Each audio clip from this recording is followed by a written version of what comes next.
My Little Pony, My Little... Hey! We are the Crystal Gems. Fine, let's mix it up a bit.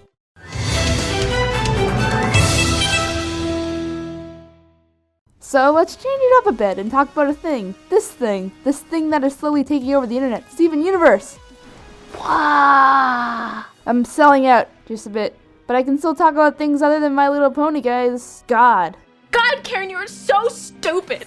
Despite popular opinion, I really like Steven Universe. It's a really good show, and it's not like Lion Guard where this thing is popular but it really shouldn't be. But I'm sure if you clicked on this video you were already aware of that, and you're just wondering why KP is talking about it and what makes the show so good. When comparing it to the Pony Show, it feels very different, and tonally it doesn't have anything in common besides being a slice of lifestyle show with focus on strong female characters, and magical elements and stuff. That's really it. Let's move on from talking about the Pony Show. First, what's the general plot of Steven Universe? Steven Universe is about a boy named Steven, whose mother is an alien called a gem. His father is human, so he's only half alien. He lives with his mother's group of aliens that protect the planet, while his actual mother had to choose to have him over continuing to exist, so she's kinda not around anymore. His dad is still around too, but he lives in his car.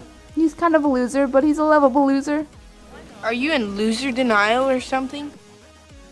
As the show continues its run, we eventually have threats of alien invasions, issues of equality and love that are explored with hints of LGBT, and living in non-traditional families. Now, why is it so good? The show's success can be attributed to a number of factors. The biggest one is the strong characters and pacing. The pacing in the show is godlike. Let me explain.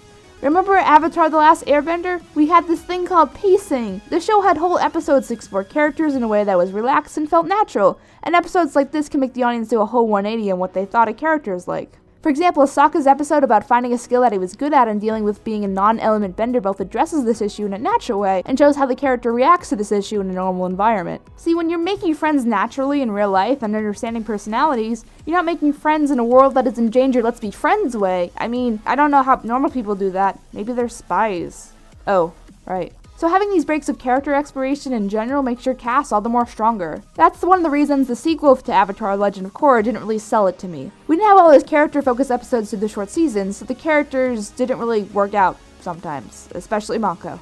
Mako's gross. Korrasami 5 ever! Mako's still gross. Back to Steven, there's this overarching plot present, the whole destruction of Earth thing, but that's not the main focus 24/7, thank God. The show usually has whole episodes to either show past relationships with characters or sometimes seeing characters in a whole new light. This makes the show and the painful realization that you're starting to like the show all the more apparent. Damn it, Rebecca Sugar! She's the lady that created the show. No, not that one. This at times is harder to do while still trying to maintain the tension of an overarching plot, but to be honest, if you want a strong series, you're gonna need some time to explore its characters, or the tension won't feel real when you actually get to the important stuff.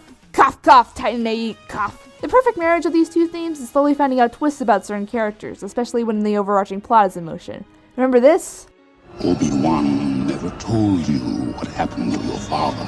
He told me you killed him. No.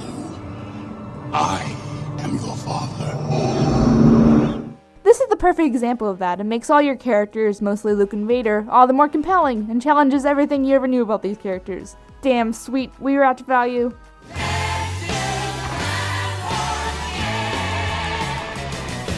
I love Rocky Horror. Anyway, next the characters. With this series, character and character relationships are very special. For example, there's a special relationship with Gems Pearl and Rose that I won't give away, which can make your views change on them as the show goes on. Similar instances with Amethyst and especially Garnet, but that's more spoiler talk, so won't go there. These characters, like the ponies or any other good show really, have from the get-go definitive characteristics that make them very different. Amethyst is the teenage one, even though she's not, who has a no-taking-your-shit attitude. Pearl's the responsible one, who I swear looks like Lightning from Pajama Sam. They're not as archetypal as the ponies, but that's okay because they're still really well developed. Just saying. The other townsfolk of Beach City get their moments to shine as well, and we again get some focus on the others, especially Steven, Fluv, and Chascani, who, because of the great pacing, doesn't seem forced into the story. The other big reason I think Steven Universe works is the show is frankly mature, and aimed directly at a young adult audience, instead of being marketed to kids with adults finding it later and developing a purgatory demographic. Cartoon Network is good at that.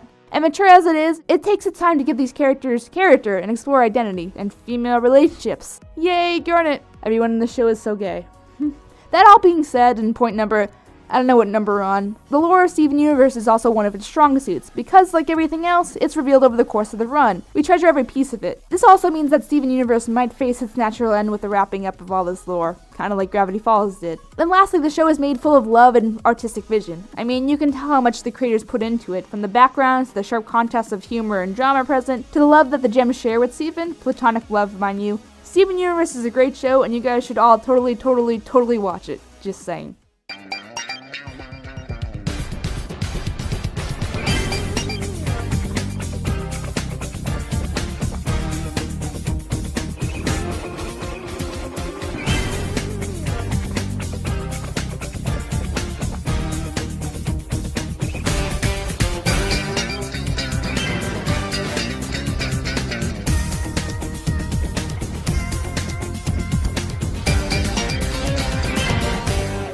We are the Crystal Gems.